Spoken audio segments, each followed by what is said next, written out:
এই মুহূর্তে পাওয়া আবহাওয়ার খবর। দুর্যোগ থেকে মুক্তি কবে? উপকূল ও সংলগ্ন কয়েকটি জেলায় বজ্রবিদ্যুৎ সহ বৃষ্টির আশঙ্কার কথা জানালো আইএমডি। কি জানাচ্ছে হাওয়া অফিস? বিস্তারিত জানতে বন্ধুরা ভিডিওটি সম্পূর্ণ দেখবেন এবং ভালো লাগলে একটি লাইক এবং চ্যানেলটি সাবস্ক্রাইব করে পাশে থাকা বেল আইকনটি প্রেস করবেন এমনই লেটেস্ট আপডেট সবার আগে পাওয়ার জন্য। দুর্যোগে এখনও জবনিকা পড়েনি। রাজ্যের 23 জেলায় হলুদ কমলা সতর্কতা জারি করেছে আইএমডি। হাওয়া অফিস জানিয়েছে দক্ষিণবঙ্গের 15 জেলায় বজ্রবিদ্যুৎ সহ বর্ষণের পূর্বাভাস। হলুদ সতর্কতা জারি করা হয়েছে।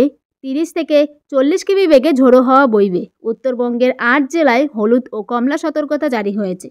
আইএমডি জানিয়েছে দক্ষিণবঙ্গের কলকাতা, হাওড়া, হুগলি, উত্তর 24 পরগনা, দক্ষিণ 24 পরগনা, 2 মেদিনীপুর, ঝাড়গ্রাম, পুরুলিয়া, বাঁকুড়া ও 2 বর্ধমান, বীরভূম, মুর্শিদাবাদ, নদিয়ায় বজ্রবিদ্যুৎ সহ বর্ষণের আশঙ্কা রয়েছে। উত্তরবঙ্গের দার্জিলিং, জলপাইগুড়ি, কালিম্পং, আলিপুরদুয়ারেও প্রবল দুর্যোগের আশঙ্কা রয়েছে।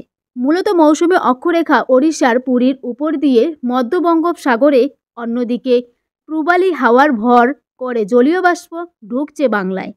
তার জেরে দক্ষিণবঙ্গে বৃষ্টি কমবে, বাড়বে অস্বস্তি। আজ মূলত উপকূল ও সংলগ্ন কয়েকটি জেলায় বজ্রবিদ্যুৎ সহ বৃষ্টির সম্ভাবনা রয়েছে।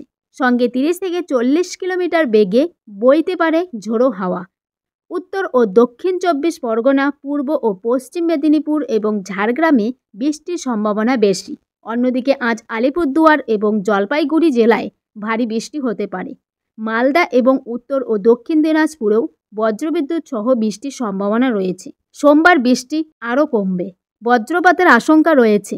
বাতাসে জলীয় বাষ্পের পরিমাণ বেশি। বৃষ্টি না হলে আর্দ্রতাজনিত অস্বস্তি ভোগাবে। আগামী 48 থেকে 72 ঘন্টায় রাজধানী দিল্লি সহ সংলগ্ন চণ্ডীগড়, হরিয়ানাতে ভারী বৃষ্টির সতর্কতা। বৃষ্টি হতে পারে 70 থেকে 110 মিলিমিটার পর্যন্ত।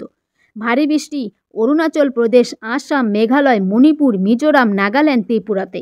জম্মু কাশ্মীর, লাদাখ, মুজাফফরবাদ, বিহার, রাজস্থান, ঝাড়খণ্ডে ভারী বৃষ্টি কেরল, মাহে, কঙ্কন এবং গোয়াতে।